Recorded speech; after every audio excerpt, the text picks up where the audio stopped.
That's great. All right, welcome back. So we're going to get started with Curt.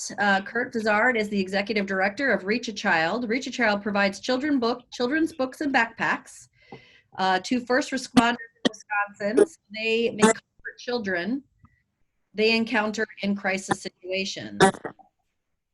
Ooh, getting some feedback. Just a reminder to mute yourself now that you're back. So last year they distributed 25,862 new children's books to those first responders. So I'll let Curt take things away. I don't know if he has a PowerPoint today. Tara, I do not. Okay, that's okay. Yeah, but very, very pleased to chat with you all. Thanks so much for the opportunity to provide this update. Thanks also for your ongoing support of Reach a Child. It's been many, many years that you have partnered with us. And 2020 in particular is a year where we really appreciate your partnership. And what you heard from Tara is kind of the typical business model. And as you all know, there's nothing typical about the year that we're currently working our way through. Before I get there, I just want to speak a little bit about the Middleton Optimist Club and the Middleton, the Good Neighbor Festival Board of Trustees. So the Optimist Club, they've been active for 65 years, but as soon as the health crisis came onto the scene, the club has basically disbanded. Not officially, but in terms of any kind of meetings like this and any kind of gatherings, any kind of community activity. So I give you all a lot of credit for continuing with these great discussions. And then with regard to the Good Neighbor Festival Board of Trustees, so those are all the service clubs that impact Middleton in such a positive way.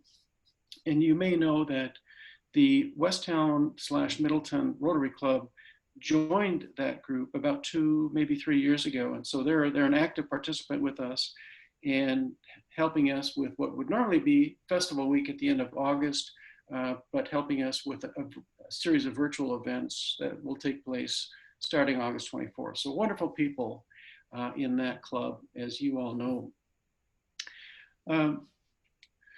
I thought what I would do is provide just kind of a chronology of what we've been doing, and you'll see very quickly it's such a sharp contrast to what we would normally be engaged in a typical year.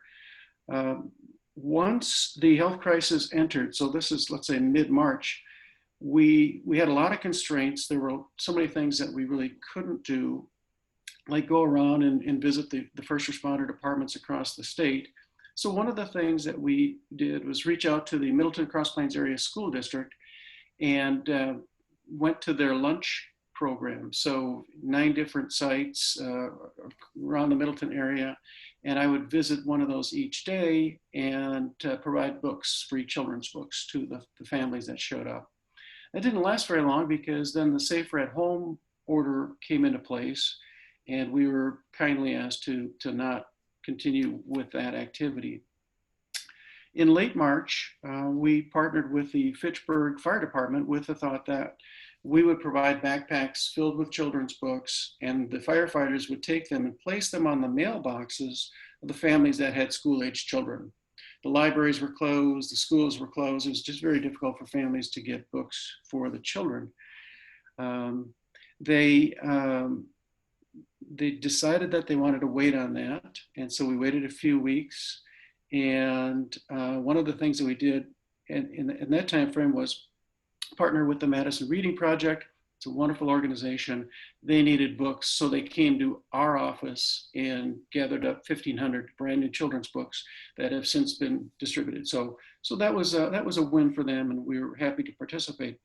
But then along came the social crisis, where it was now very, very difficult for us to engage with our first responders because they were so busy attending to the various needs in our community and in other communities. We were in conversation at the time with Sun Prairie and looking to provide their school district with children's books, courtesy of Reach Child and the first responders in Sun Prairie. the first responders asked us to hold on that, so we continue to hold. One thing we did execute was to partner with an organization called Families of Milwaukee Victims. And the organization was formed a number of years ago to help those families that lost a child or an adult, a parent, to homicide in Milwaukee. And they had an event in late June, and we arrived and had 2,500 books, all new children's books, that were given to hundreds of families that are part of this organization called Victims of Milwaukee Violence. And so happy to help them. We did go to Oshkosh and delivered 2,500 books to the police department in conjunction with a number of community events that they're hosting this month and next month. In July, we reached out to the Sauk Prairie School District along with the Culver's Foundation, and we are attempting to partner with those two groups so that we can provide children's books to the students in the Sauk Prairie School District. It's been tough for the school district to spend time on this issue because they're working through so many other issues, as all school districts are. And so we'll see how that evolves. And then most recently, as in on Sunday of this week, we were contacted by someone who kind of represents the Madison School and Community Recreation Department, MSCR. You may have read recently about a program. It's kind of a daycare. It's for at-risk children. About 1,000 children will come together in a school setting and be provided with instruction, educational support, and other resources. But they need books. And so we're providing backpacks along with some books, and others are providing other school supplies and essential resources that will help these 1,000 children as they gather in the next few weeks. So you can very much get the sense that it's not business as usual for us, and we're just really desperately trying to find a way to help the first responders, to help families, to help students, to help the school districts, to help anyone that would benefit from the resources that we have, which are primarily children's books and backpacks. We are working with the first responders in Tomahawk. They want our traditional program. They have 17 vehicles. Same with Germantown Police Department. They have 17 vehicles. So we are engaging with some of the businesses in Germantown to partner with us in support of those departments. So there's some business as usual going on out there, but not a lot. I'll conclude by referencing the grant application, which you may recall was focused on providing you as members of the Rotary Club a backpack for you to carry to a first responder of your choice.